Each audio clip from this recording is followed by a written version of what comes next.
Hello friends. आज हम विस्तृत रूप में जानेंगे पाषाण काल के बारे में। पाषाण काल के बारे में आज हम पढ़ेंगे। तो फ्रेंड्स देखो, समस्त इतिहास को 3 कालों में विभाजित किया जा सकता है। ठीक, प्राक ऐतिहासिक या प्रागैतिहासिक काल यानी प्री हिस्टोरिक एज, आद्य ऐतिहासिक काल या प्रोटो हिस्टोरिक एज, या तो ऐतिहासिक काल मतलब हिस्टोरिक एज। देखो, प्राक ऐतिहासिक या प्रागैतिहासिक काल क्या होता है। तो इस काल में ना मनुष्य ने घटनाओं का कोई लिखित विवरण नहीं रखा। इस काल के विषय में जो भी जानकारी मिलती है वह पाषाण के उपकरणों, मिट्टी के बर्तनों, खिलौनों आदि से प्राप्त होती है। और आद्य ऐतिहासिक काल में क्या है कि इस काल में लेखन कला के प्रचलन के बाद भी उपलब्ध लेख पढ़े नहीं जा सकते हैं। और ऐतिहासिक काल में मानव विकास के उस काल को इतिहास काल कहा जाता है जिसके लिए लिखित विवरण उपलब्ध है। देखो, मनुष्य की कहानी आज से लगभग 10 लाख वर्ष पूर्व प्रारंभ होती है, पर ज्ञानी मानव होमो सेपियंस का प्रवेश इस धरती पर आज से करीब 30 या 40 वर्ष पहले ही हुआ। पाषाण काल फ्रेंड्स, हम पाषाण काल देखो, पाषाण काल क्या है। यह काल मनुष्य की सभ्यता का प्रारंभिक काल माना जाता है। इस काल को 3 भागों में विभाजित किया जा सकता है। पूरा पाषाण काल मतलब पैलोलिथिक एज, मध्य पाषाण काल मतलब मेसोलिथिक एज, और नवपाषाण काल अथवा उत्तर पाषाण काल मतलब नियोलिथिक एज। देखो, पूरा पाषाण काल मतलब पैलोलिथिक एज।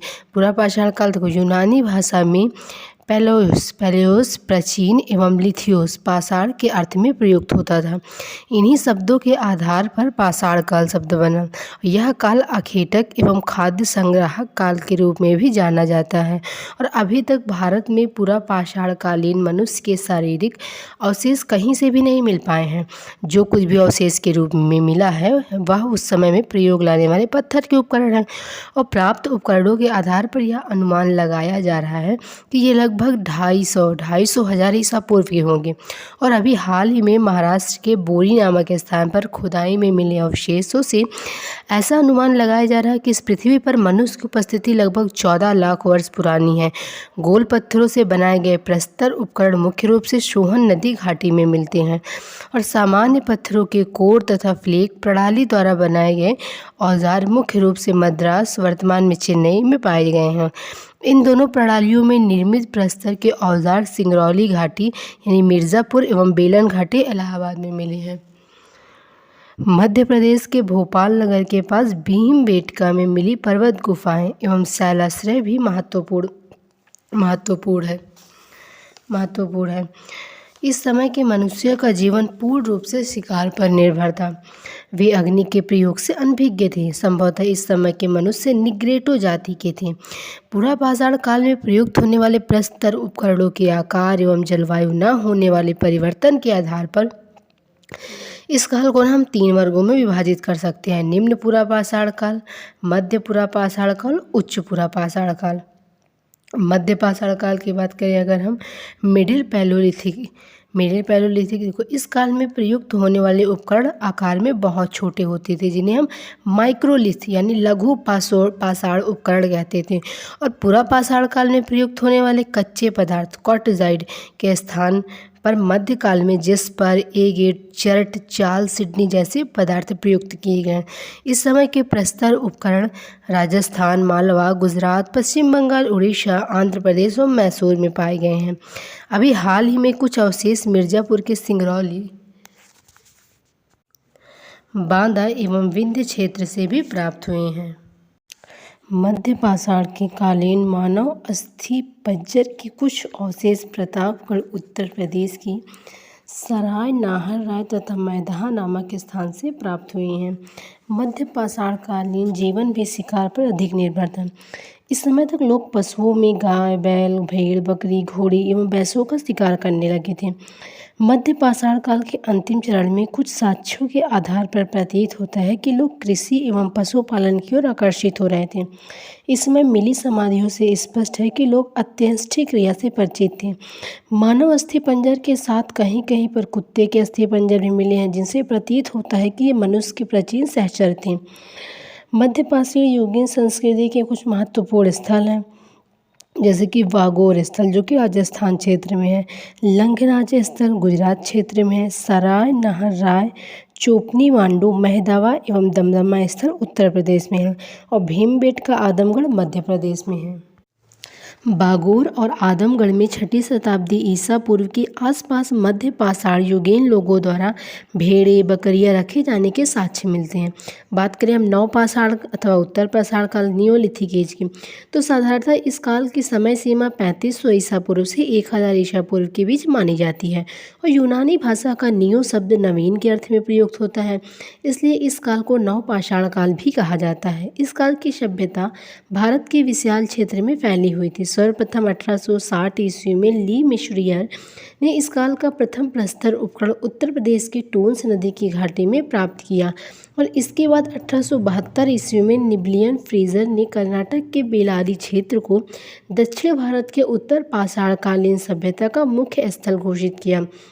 इसके अतिरिक्त इस सभ्यता के मुख्य केंद्र बिंदु हैं कश्मीर, सिंधु प्रदेश, बिहार, झारखंड, बंगाल, उत्तर प्रदेश, आंध्र प्रदेश, छत्तीसगढ़, असम आदि। इस समय प्राप्त प्रस्तर औजार गहरे ट्रैप मतलब डार्क ट्रैप रॉक के बने थे, जिन पर एक विशेष प्रकार की पॉलिश लगी होती थी। नवपाषाण काल में चावल की खेती का प्राचीनतम साक्ष्य इलाहाबाद के नज़दीक कोल्डी हवा नामक स्थान से मिलता है, जिसका समय 7000 से 6000 ईसा पूर्व माना जाता है। धान के अतिरिक्त मेहगढ़ा में जौ की खेती का साक्ष्य भी मिलता है। मेहगढ़ा में एक पशुवाड़ा भी मिलता है। इस समय तक पाषाणकालीन सभ्यता काफ़ी विकसित हो गई थी।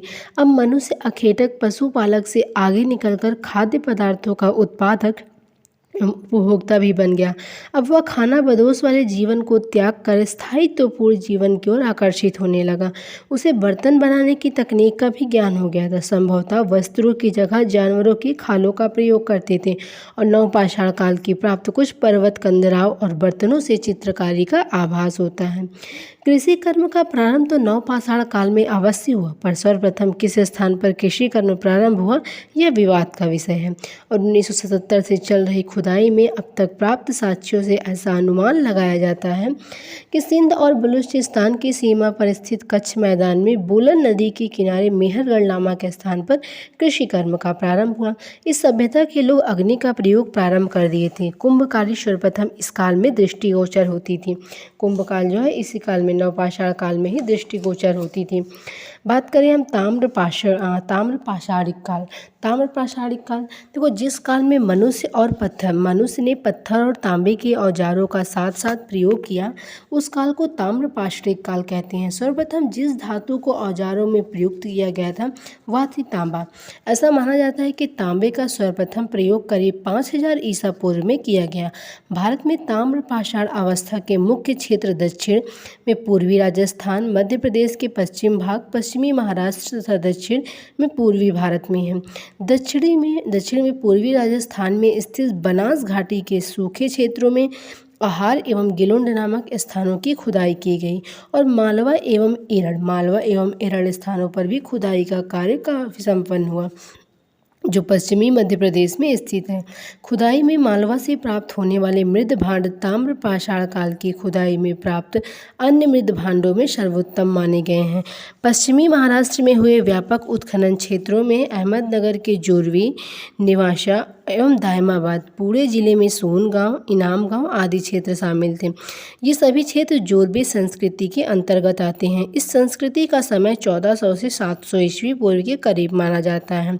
वैसे तो यह सभ्यता ग्रामीण थी, पर कुछ भागों जैसे दायमाबाद एवं इनाम गांव में नगरीकरण की प्रक्रिया प्रारंभ हो गई थी। बनास घाटी में स्थित आहार में सपाट कुल्हाड़ियाँ, चूड़ियाँ और कई तरह की चादरें प्राप्त हुईं।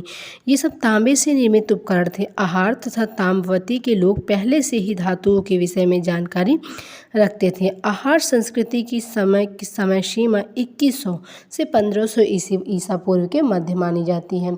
गिलुंड, जहाँ पर एक प्रस्तर फलक उद्योग के अवशेष मिले हैं, आहार संस्कृति का केंद्र बिंदु माना जाता है। इस काल में लोग गेहूँ, धान और दाल की खेती करते थे। पशुओं में ये गाय, भैंस, भेड़, बकरी, सूअर और ऊँट पालते थे। इस समय के अधिकांश मकान घास, फूस और मिट्टी के बने हुए थे। जोरबे संस्कृति के अंतर्गत एक 5 कमरों वाले मकान का अवशेष मिलता है और जीवन सामान्यतः ग्रामीण था। चाक निर्मित लाल और काले रंग के मृदभांड पाए गए हैं। कुछ महत्वपूर्ण बर्तन जैसे साधारणतः तस्तरिया और साधारण कटोरी महाराष्ट्र और मध्य प्रदेश से प्राप्त हुए हैं। मालवा से से मिले चरखे और तकलिए तथा महाराष्ट्र में मिले सूत एवं रेशम के धागे तथा कायथा में मिले मनके के हार के आधार पर कहा जा सकता है कि ताम्र पाषाण काल में लोग कताई, बुनाई एवं सुनारी व्यवसाय से परिचित थे। इस समय शवों के संस्कार में घर के भीतर ही शवों को दफना दिया जाता था और दक्षिण भारत में प्राप्त शवों के शीश पूर्व और पैर पश्चिम की ओर एवं महाराष्ट्र में प्राप्त शवों के शीश उत्तर की ओर एवं पैर दक्षिण की ओर मिले हैं। पश्चिमी भारत में लगभग संपूर्ण समाधान एवं पूर्वी भारत में आंशिक समाधान का प्रचलन था। इस काल के लोग लेखन कला से अनभिज्ञ थे। राजस्थान और मालवा में प्राप्त मिट्टी निर्मित वृषभ की मूर्ति एवं इनाम गांव से प्राप्त मातृ देवी की मूर्ति से लगता है कि लोग वृषभ एवं मातृ देवी की पूजा करते थे। तिथि क्रम के अनुसार भारत में ताम्र पाषाण बस्तियों की अनेक शाखाएं हैं। कुछ तो प्राक हड़प्पई हैं और कुछ हड़प्पा संस्कृति की समकालीन हैं और कुछ और हड़प्पोत्तर काल की हैं। प्राक हड़प्पाकालीन संस्कृति के अंतर्गत राजस्थान के कालीबंगा एवं हरियाणा के बनावली स्पष्टता ताम्रपाषाणिक अवस्था के हैं। 1200 ईसा पूर्व के लगभग ताम्रपाषाणिक संस्कृति का लोप हो गया है। केवल जोरवे संस्कृति ही 700 ईसा पूर्व तक बची रह सकी। सर्वप्रथम चित्रित भांडों के अवशेष ताम्रपाषाणिक काल में ही मिलते हैं। इसी काल के लोगों ने सर्वप्रथम भारतीय प्रायद्वीप में बड़े बड़े गांवों की स्थापना की। भारत की आदिम या प्रारंभिक जातियाँ। प्रारंभिक काल में ही भारत में कितने प्रकार की जातियाँ निवास करती थीं, उनमें आपसी संबंध किस स्तर के थे आदि प्रश्न अत्यंत ही विवादित हैं। फिर भी नवीनतम सर्वाधिक मान्यताओं में डॉक्टर B.S. गुहा का मत है। भारतवर्ष की प्रारंभिक जातियों को 6 भागों में विभक्त किया जा सकता है।